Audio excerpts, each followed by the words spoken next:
It'd be hard to stitch together thoughts, but I'm going to make an attempt. I want to begin by uh, reflecting on what I have observed as what are symptoms of narcissism, anyways, with a technical definition to start. Narcissism, excessive interest in or admiration of oneself and one's physical appearance. Uh, Psychology, selfishness, including a sense of entitlement, a lack of empathy, and a need for admiration as characterizing a personality type. Self-centeredness arising from a failure to distinguish the self from external objects, either in very young babies or as a feature of mental condition. There was a quote, and this is can't help but be a religious conversation, but the quote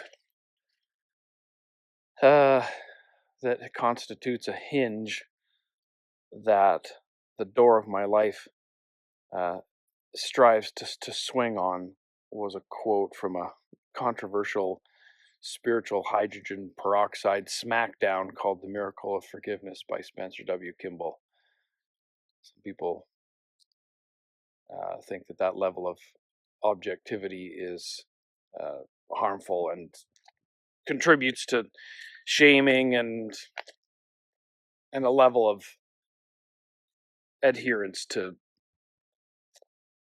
commandments that's completely unrealistic. Suffice it, anyways, regardless, the quote says, rationalization is the bringing of one's ideals down to the level of one's conduct, and repentance is the bringing of one's conduct up to the level of one's ideals. For some reason, that quote feels similar to a moment when I had the pleasure of being in a sociology class with a prof who actually wrote the textbook. So the integration between the book and the lectures was very tight. I quite enjoyed it, but it was in that setting where I was introduced to the ideas of nature and nurture.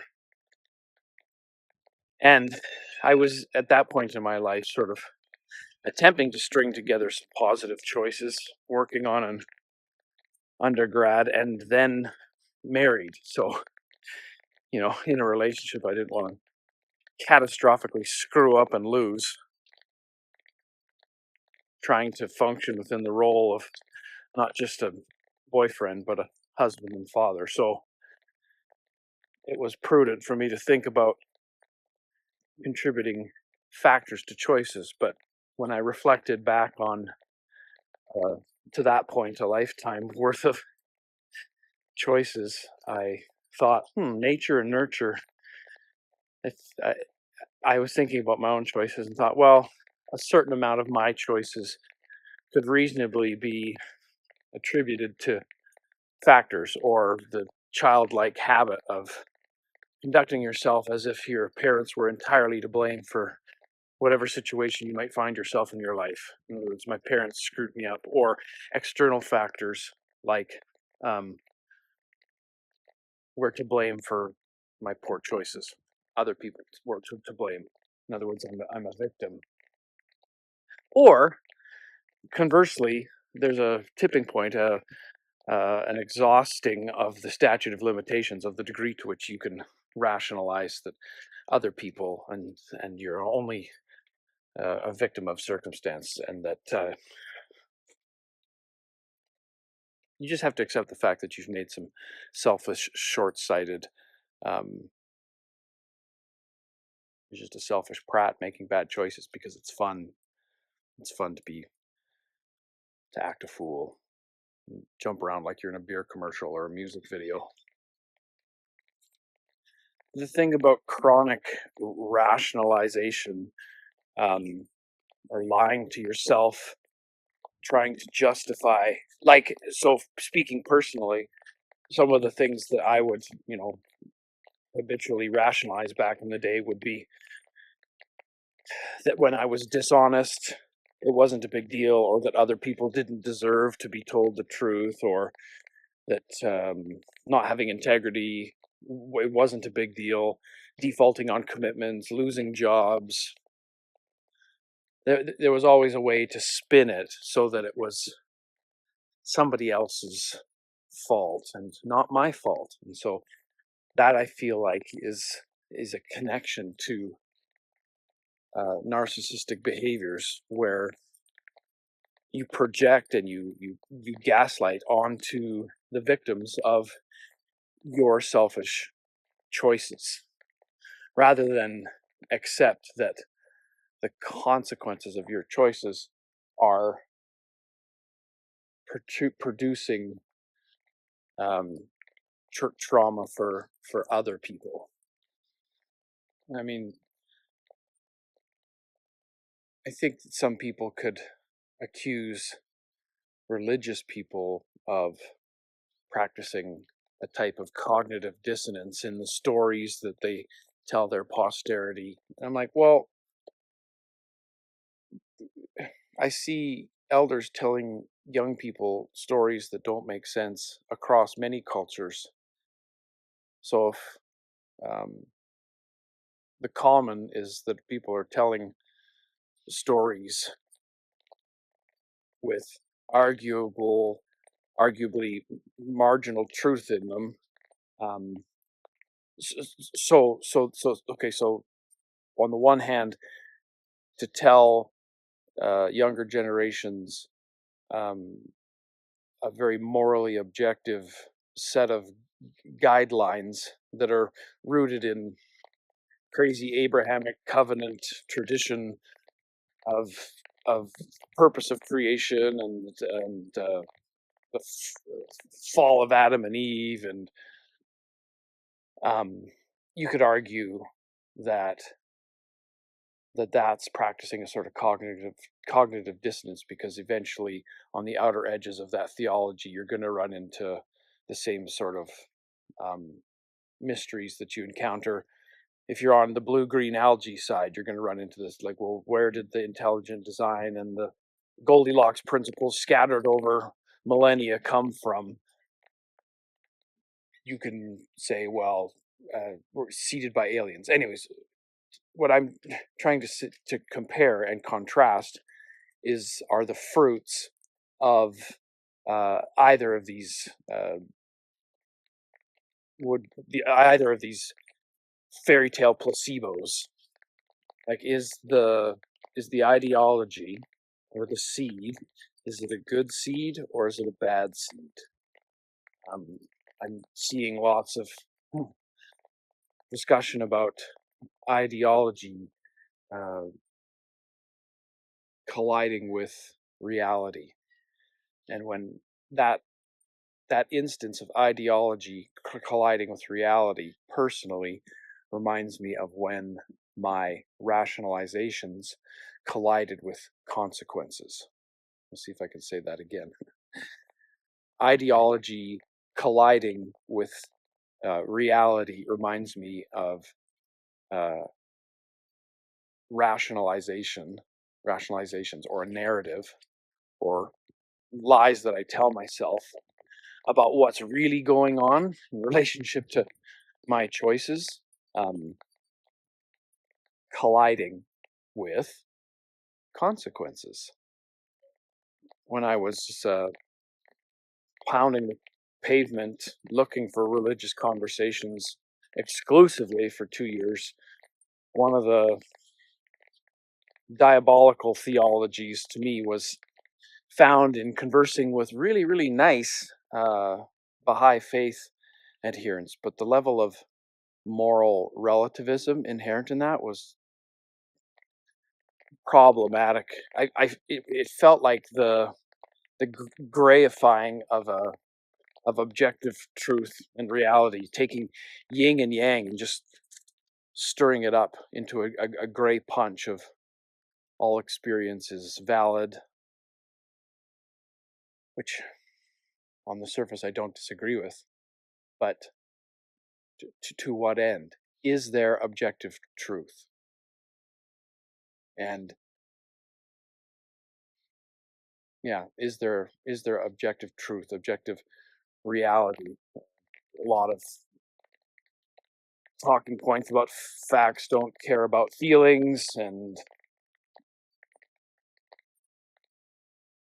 here we are.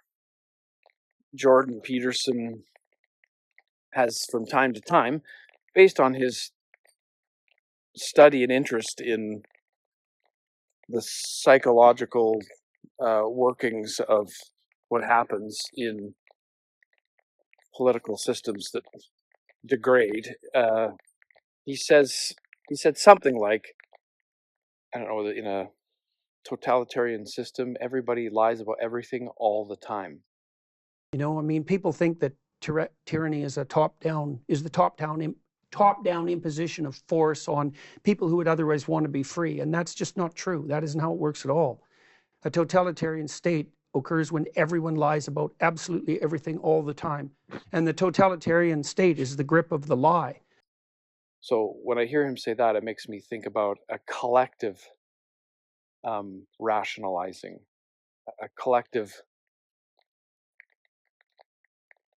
lack of a willingness to accept the demonstrable reality about a narrative. The thing that is frustrating, to say the least, is the willingness on the part of the extreme narcissists to just keep doubling down, on the victim card, rather than accept the reality of poor selfish choices and apologize. No, they double down and triple down in perpetuity, gaslighting the victims and rewriting the script. And you can see this online, even in the face of murdered kids in a school. There are people whose first foray into the conversation is about how the perpetrator is actually the victim. Now, to a degree, back to that sort of trying to figure out nature and nurture, to a degree, if there's adolescents involved and those who have the stewardship for adolescents, upon whom the adolescents are dependent, then if the mentors or professional caregivers, whether it's the popular, whatever types of care, gender affirming care, psychiatric care, those whose mandate is to uphold public safety, serve and protect, to the extent that those people have been seduced by the narrative, by the rationalization about who the victims are, then it creates a mess.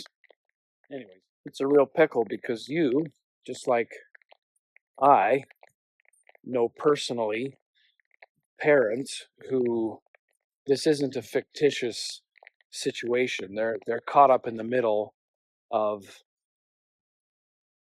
figuring out how to respond.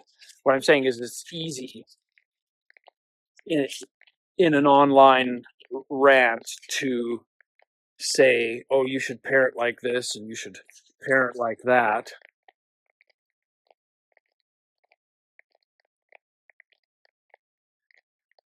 And for these families that are dealing with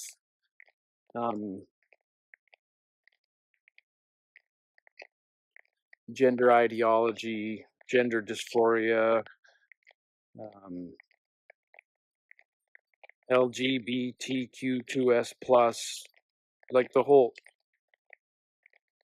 like I understand that it's easier and less complex to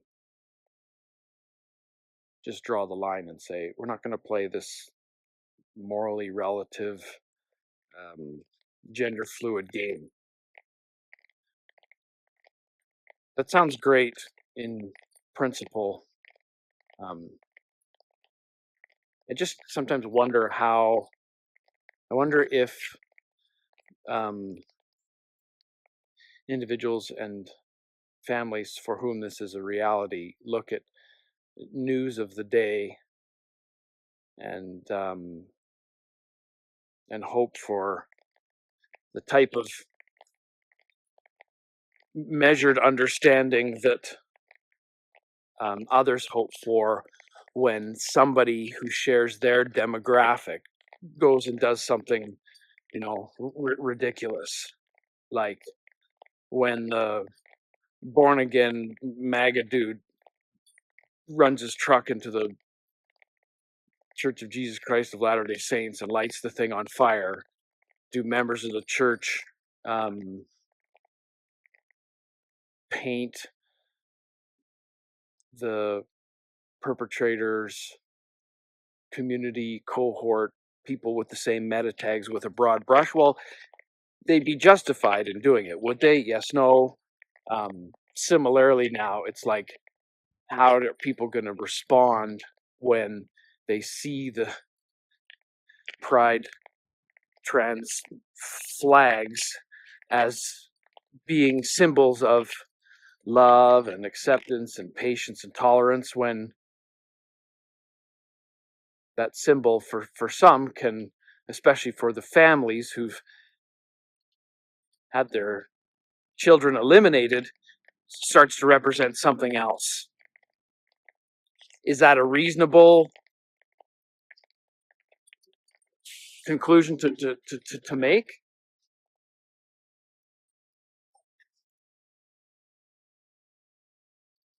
To me, though, the one that is just wildly indicting in terms of the effect that that an ideology can have is on the part of the RCMP officer who, in the context of a community being shot to bits by an individual with serious mental illness, you don't kill your mother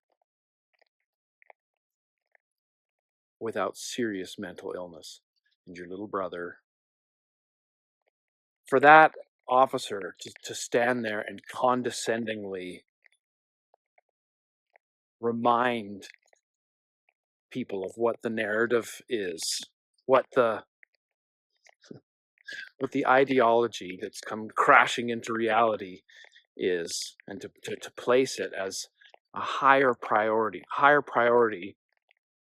to make sure that this person born as a male transitioning to female is referred to as a woman, and who doesn't seem to see the irony in that his what he gets paid for is to protect the community, to provide a baseline level of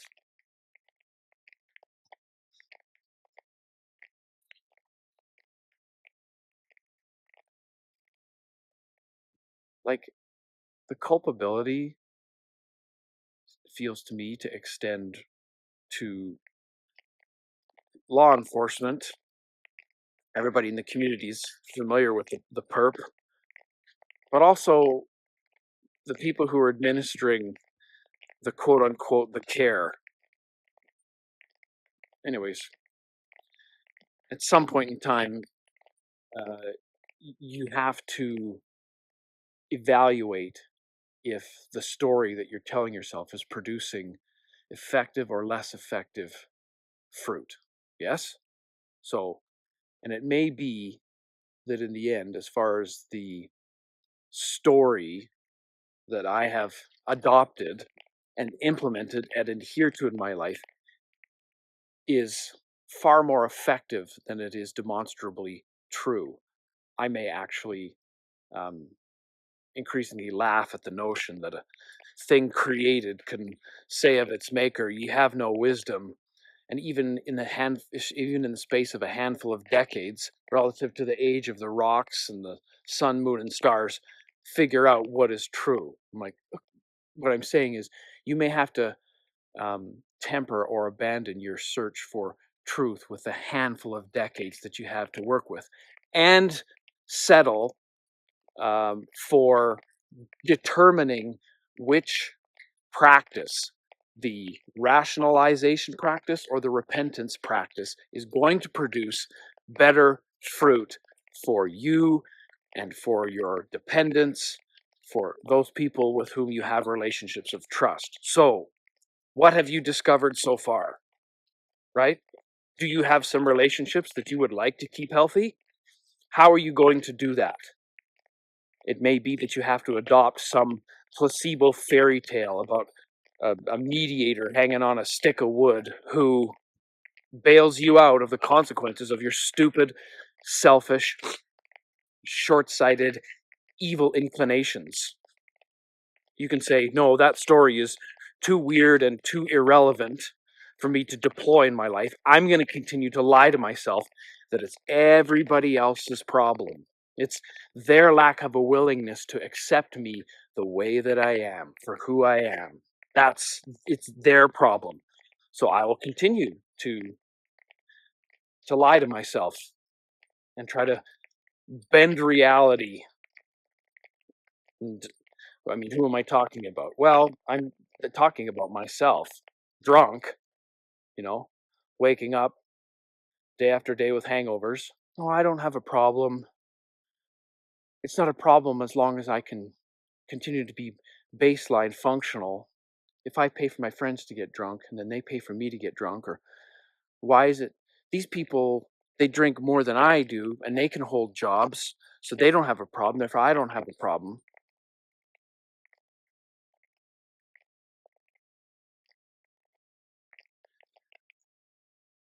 What I'm saying is, at some point in time, part of growing up is having a serious conversation with yourself about, is it working? Is it working for you? You know, the funny thing to me is that amongst the people who are lying to themselves, they think that they've got other people fooled, and it's like, what if the people who you think that you have fooled with your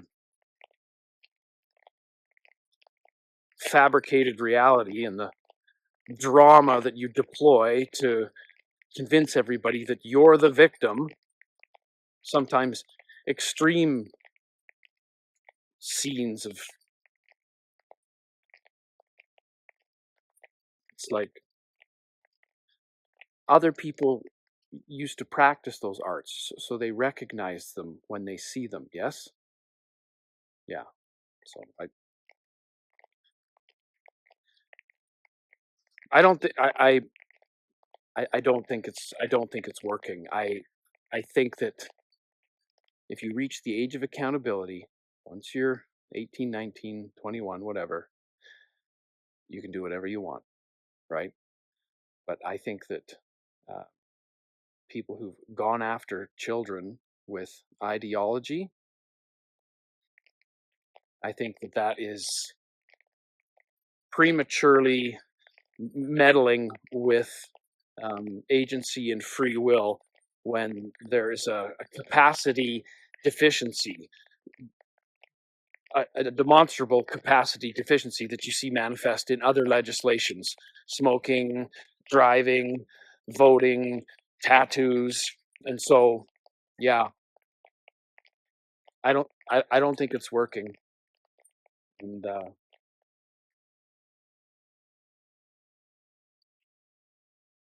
I think that you need to find a reality that works for you, that works. Yeah. Good luck.